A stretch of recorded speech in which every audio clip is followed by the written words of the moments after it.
unang panahon, mayroong isang kaharian na tinatawag na Berbanya. Ang namumuno doon ay isang hari na hinahangaan ng lahat. Dahil sa angking kahusayan, maganda ang naging pamamalakad sa Berbanya. Ngunit, isang araw, nagkasakit ito. Malubhana ang sakit ng inyong ama. Narito na po ang magagawa.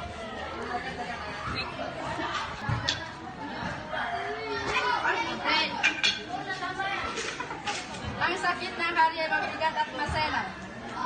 Lunas pa po ba ang kanyang karamdaman? Huwag kayong mawala ng pag-asa, mahal ng prinsipe.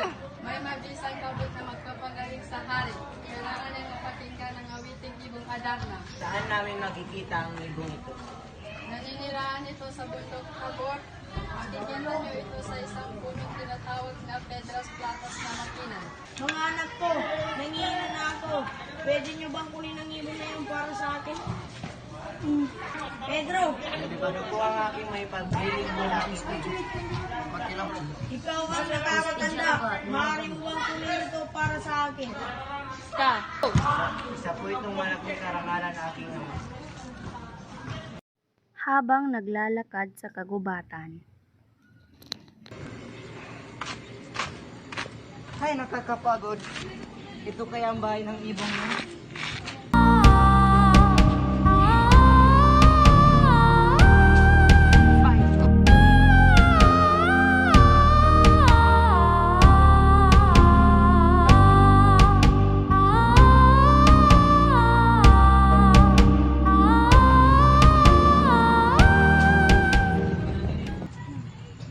Sa kapagudan at sa awit ng ibong Adarna, nakatulog si Don Pedro. Ang ibon ay huminto sa pag-awit ngunit may ugaling magbawas pagkatapos ng kanyang magandang tingin. Sa kasamaang palad, si Don Pedrong mahimbing na natutulog, napatakan at naging batong buhay sa ilalim ng Pedras Platas. Sa hindi pagbalik ni Don Pedro, nagkagulo ang buong Berbanya, at ang ipinadala naman ay si Don Diego. Dahil sa hindi pagkabalik ng dalawang magkapatid, lumalala ang karamdaman ng hari. Ama, nais ko kayong gumaling. Maaari niyo po ba kung payagang pumunta sa Tabor upang huli ng ibon at hanapin ng mga ating mga kapatid? Anak, ikaw lamang ang natitira sa akin. Kung ikaw ay mawawala, tiyak ako'y mamamatay. Sige anak, magtagumpay kang nawa. Umalis ang paboritong anak ng hari kahit labag ito sa kanyang kalooban, hindi tulad ng dalawang kapatid. Umalis siyang 5 tinapay lamang ang baon at hindi siya sumakay ng kabayo. Sa bawat isang buwan ng paglalakbay ay saka lamang niya kinakain ang tinapay. Nang makalipas ang 4 na buwan, 1 tinapay na lamang ang natitira sa kanya. Sa kanyang paglalakbay, nasalubong niya ang isang leprosong matanda. Maawa ka. Ako po yung hihingi kahit kunting pagkain lamang.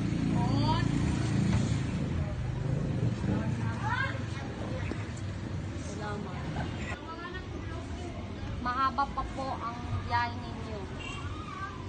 Kaya kunin nyo na po. Ito. Nagbibiro ka ba? Ibinigay ko na yan sa'yo. Ngunit mas kailangan ninyo ito.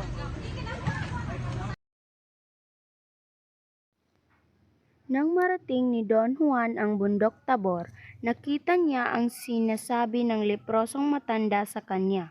Nakita niya ang kubo at nagtungo doon.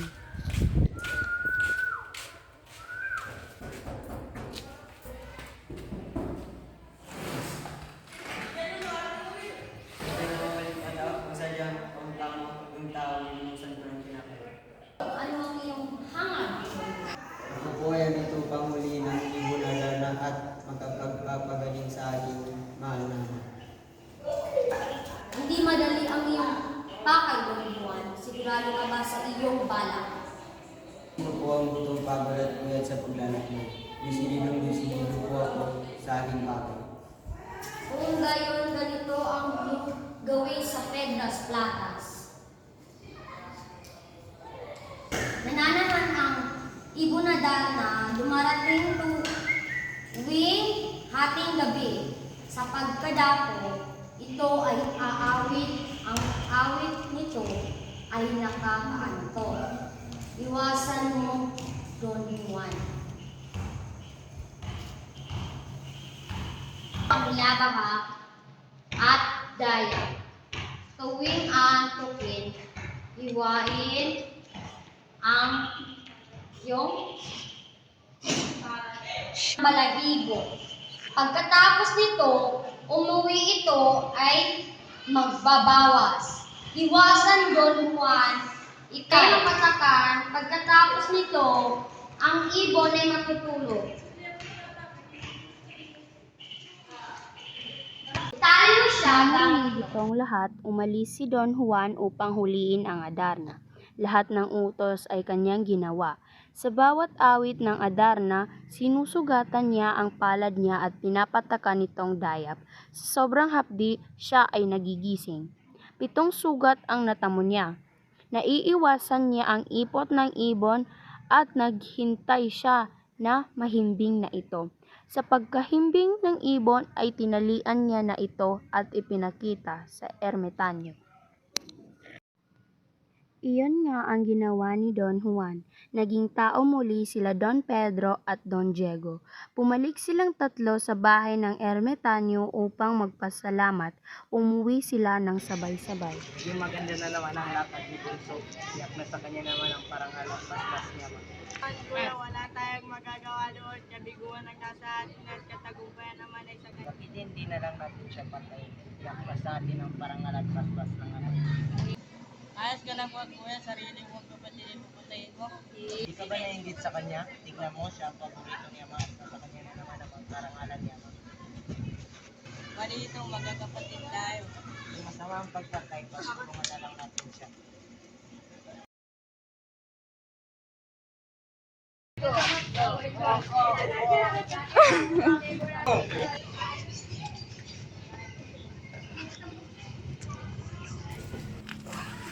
Maraming salamat po.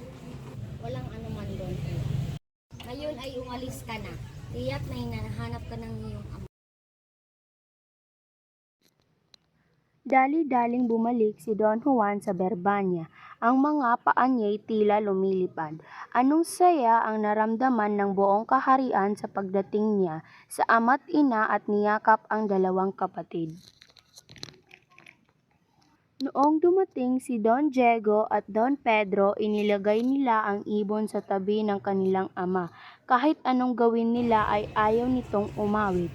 Ngunit nang dumating si Don Juan, hindi lamang ang hari ang sumigla, nagsimula na ding umawit ang Adarna.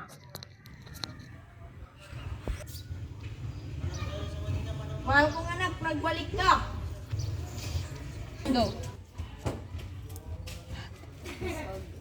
Anong ginawa niyo sa inyong kapatid? Bakit nagkagapat sa inyo yung magmahalan ng lubos? Ay mga taksil! Ama, umabag ka. Anak mo din sila. Napatawad ko na at ako na po ang humihingi ng kapatawaran para sa kanila. Kung iyon ang iyong nais, papatawarin ko na din sila. Aking 3 anak. Ang pabor ang nais kong ipagawa sa inyo. Bantayan niyo naman ang ibon. Opo, opo.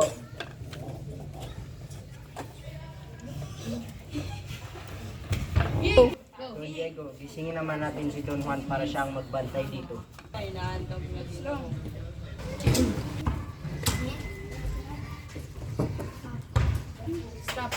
Opo.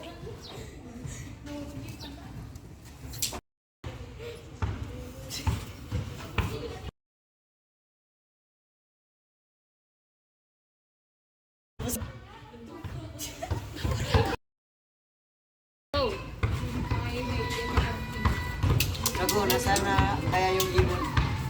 Pangilin ka. Wala, nagalit pa na siguro yung palabas. Galit pa na siguro yung palabas.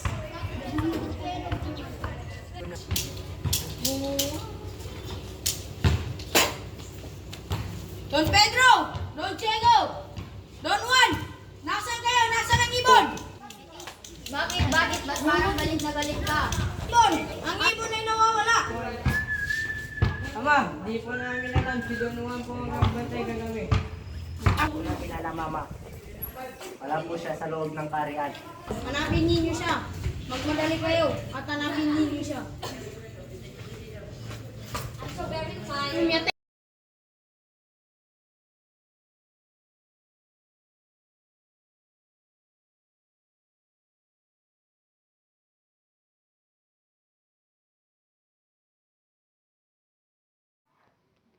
Si Don Juan lamang ang nakarating sa pinakailalim ng balon. Ang dalawang kapatid niya ay muling nakadama ng pagkabigo. Sa ilalim ng balon ay mayroong kaharian, isang kahariang napagkaganda-ganda. Sa kahariang iyong naninirahan ang magkapatid na parehong mayroong bantay.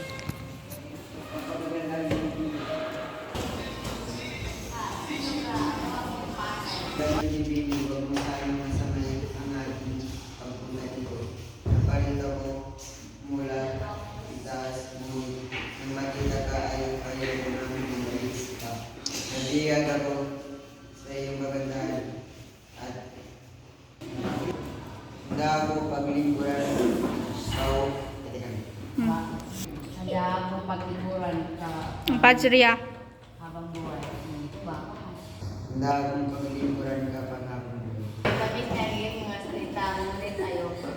Mahal kong prinsesa, ang buhay ko ay ikaw. Ano pa sa isa dito aking buhay ko. Mahal kong prinsesa, ang buhay ko ay ikaw. Ano pa sa isa dito ang buhay dito.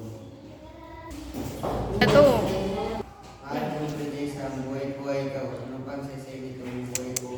Kung sabihin lang naman sa pagsika ko, sabihin lang naman kapag Hanapin mo itong aking puso. Pag iyang puso ay naglaho. Nagtaksil ka sa iyong pangalan. nagtataksid, hindi ko magagawa yan. Sa aking pinagmamahal. Buwana, asa ng tanghalian ko? Sino ba? Aba, Buwana. Mukhang ang sarap ang inahin ko ngayon ah.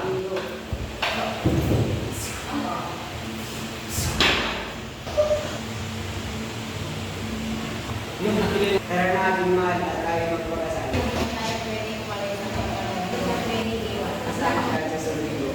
Dalawa ang kapatid ko mayroon itong bantay. Dalawa ang kapatid ko mayroon itong bantay. Ang bantay niya ay mas mahirap kapatay. Ito ang mga ito. Totoo at totoo pa rin. Dito ay makasaya. Aking prinsesa, hayaan mo sa iyong kapatid at siya ay aking nililigtas. Sa pag-alis ni Don Juan, nalungkot ang dalawang mag-irog. Pagdating ni Don Juan sa palasyong kinalalagyan ni Prinsesa Leonora, nabihag ito ng kanyang kagandahan. Tila ba nakalimutan na ang sintang minamahal. Patawarin niyo ako sa aking kapangasan, ngunit narito ako upang tayo ay Hindi mo po ba nalalaman ang buhay mo ay nasa panganib dahil sa serpenteng nagbabantay sa akin? panganib man ang aking harapin kung ito nga talaga ang ating kapalaran. Wala na akong ibang magagawa kundi tanggapin ito ng madaming buha. Ang tunay na kamatayan ay ang hindi ka masirayan. Ikaw ba'y nagbibiro? Ginoo, mga pagsuyong iyan ay hindi totoo. Ikaw nga ay lumayo-layo pagkat hindi kita kailangan. Buhay mo ay masayang lamang. Mahal kong prinsesa, huwag ka nang magalit sa akin. Kamatayan na ang mahal ko kung ako'y maghiwalay sa iyo. Ikaw na ang umatay sa aking buhay at handa ako mamatay sa iyong mga tanong. Ito ang bote na makapagpatay sa serpenteng aking bantay. Dalingan mo at ako ang balikan. Kinalaban ni Don Juan ang ahas na bantay ng prinsesa. Ito ay napatay niya. Salamat sa tulong ng boteng binigay ng prinsesa. Nang mapatay ay bumalik sa dalawang prinsesa at umakyat sila sa balon. Pagdating nila sa itaas, anong inggit ang nadama ng dalawa niyang kapatid? Just sila sa loob ng balon.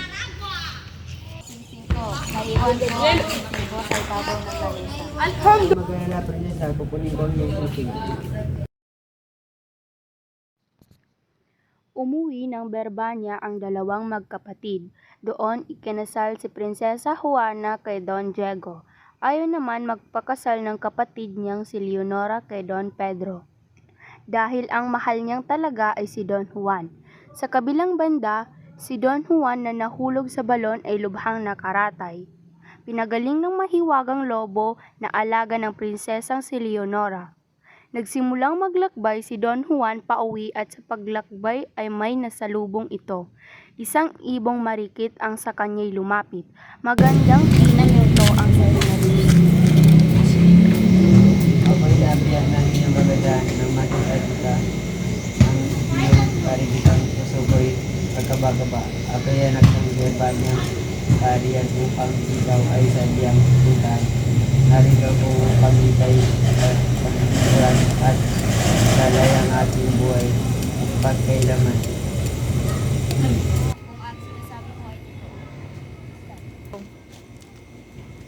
Mahal na Ari.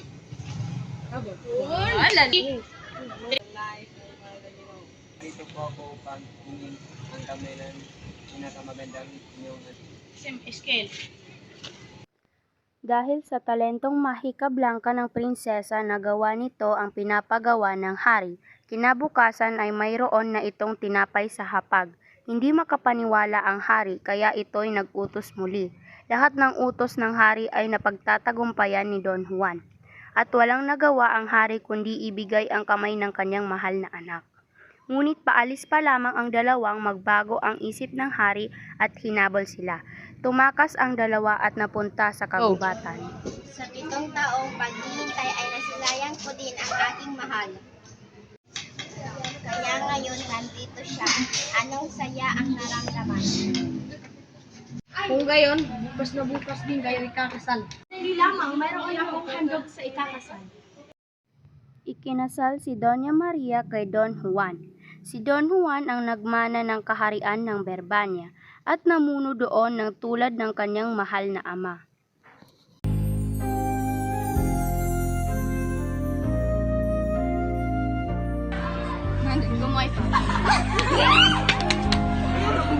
Meow, meow! Hindi mapasag sa nude! Pabili nga ng rugby. Tandaan dapat!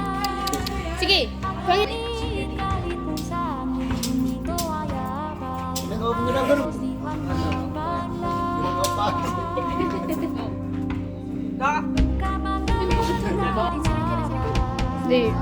Di bon. Dadap ko na papa. 3, 2, 1, go!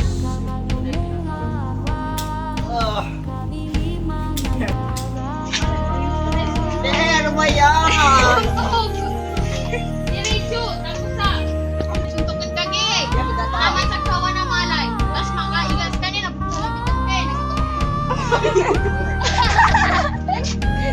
Ikalagit ang kakalipawakan! Wait! Malis lang kasama! Malis lang kasama!